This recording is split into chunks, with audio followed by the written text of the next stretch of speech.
Alright, so this is just going to be a quick video showing how to open up this HP SlimLine S5-1010. Alright, you're going to need a T10 or Torx 10 screwdriver. We're going to remove the screw on the back here over this cover. Okay, so just undo this screw. Alright, it's a little bit tough. Undo that. Once you undo the screw, it does stay attached to this, but you'll notice it like wobbles around.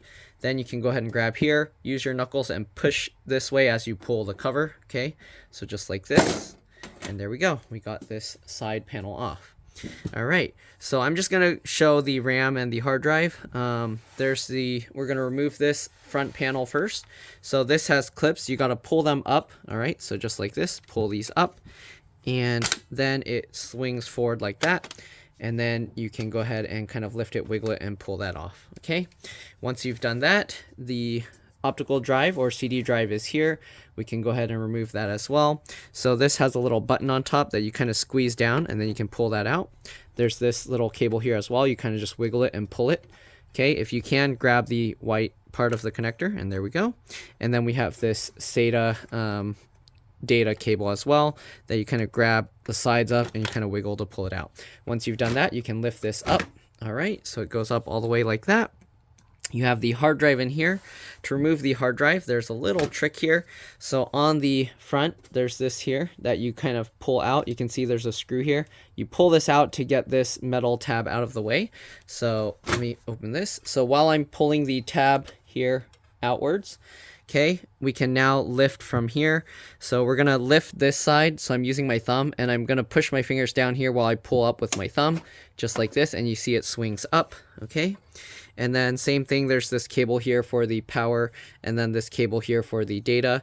I'm not gonna remove those, but basically you just pull those out same way as on the CD drive. This thing, it kind of swings, it has like a U shape on the side here. I don't know if you can see that, but basically while the drive is out, you can pull this forward and up just like that.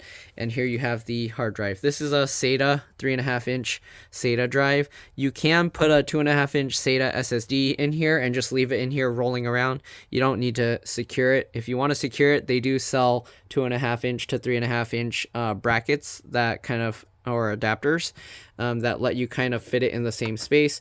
But because SSDs don't have issues with vibration, you don't need to even worry about mounting it.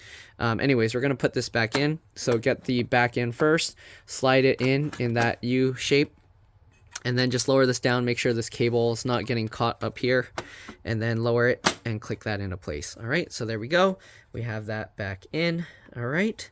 Not really much else. The optical drive, if you want to remove, there are screws holding it. Okay, so there's one there and one on the other side.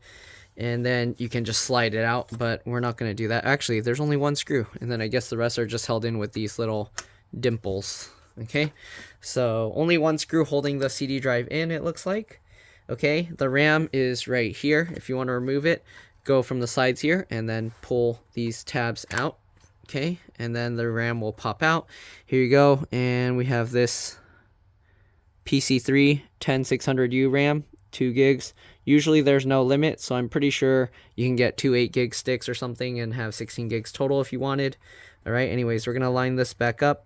Okay, and then we're just gonna push it back down just like that. Make sure both sides click, and that's pretty much it. They have a special power supply down here, so I'm not really going to go over it much. You got the power that goes to it. Just make sure if you're replacing it, you get the same type.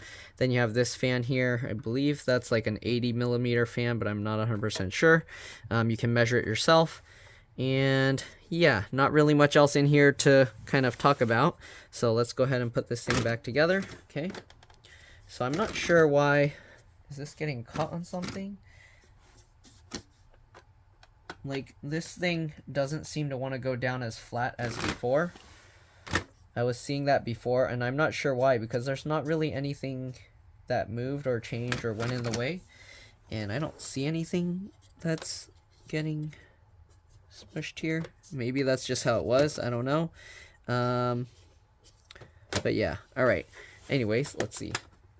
Yeah, that's kind of just how it is. Alright, anyways, let's go ahead and put these cables back in. Okay, we're gonna slowly lower this down, and get this little white cable back in. Make sure you put it with the little stripe part back facing up. Okay, just like that. Get the power cable as well. Line that up. We'll put the data cable in first because it's easier. All right, just like that. Then we'll get the power cable as well and click that in. All right, there we go. And we're just gonna basically make sure none of these cables get smashed in anything. And then I'm gonna push from here to kind of help lower it. And yeah, it looks like it just stays like this. So I guess that's kind of how it was. All right, because I don't see anything that can change to make this go down anymore. So I think that's pretty much it. Yeah. All right, let's go ahead and get this front panel back on. So pretty straightforward. Lift the thing up a little bit like this. Get the bottom ones in first. You can actually see the holes where it slots in. Make sure you get all three in. Swing it over. Click that back into place. Make sure all three click in. All right, and then see, I don't know why this kind of sticks up a bit like that. Is there a clip here or something? I don't think so. I think that's just how it is. It's weird. Yeah, I don't know. But it was like sticking up like this. I don't know. All right, let me zoom out. I think I have another customer here, so I'm going to have to be quick here. Let me get rid of that. 1.0. Okay. Anyways, to get this back in, just get all of this lined back up. You have these little feet things here. All right. There's like 3 on each, on the top and on the bottom. Actually 4 on the top and the bottom. So we line them up with this, the bigger holes here. Okay. So find where that is. Just there. Okay. And then just go over the top. Make sure to push everything, all 4 down, and then slide it into place. Okay. Just like that. Make sure all of them go in. Some of them didn't slide in, so we're going to pull it back and do that again. There we go. Make sure all 4 went in, and then just slide it all the way in and get the screw back into place. And that's pretty much all there is to it. Hopefully this video helped you guys out. If it did, make sure to like, subscribe, share my channel with others so that they can learn how to upgrade and repair their devices as well. If it helped you save a bunch of money, please consider contributing a little to the channel. Every little bit helps and allows me to continue making these videos for a living. And that's pretty much it. Again, thanks for watching, and I'll see you all in the next one. Let me get this screw in. Okay, make sure that screw goes in all the way. Okay, there we go. And that's pretty much it. Power it up, make sure everything's working, and yeah. All right, we'll just fill in the last few. This one, when I got it, it was really dusty, so had to blow out a lot of dust, but you can see there's still a lot of dust kind of stuck to it. But anyways, that's it. Thanks for watching, and see you later. Bye.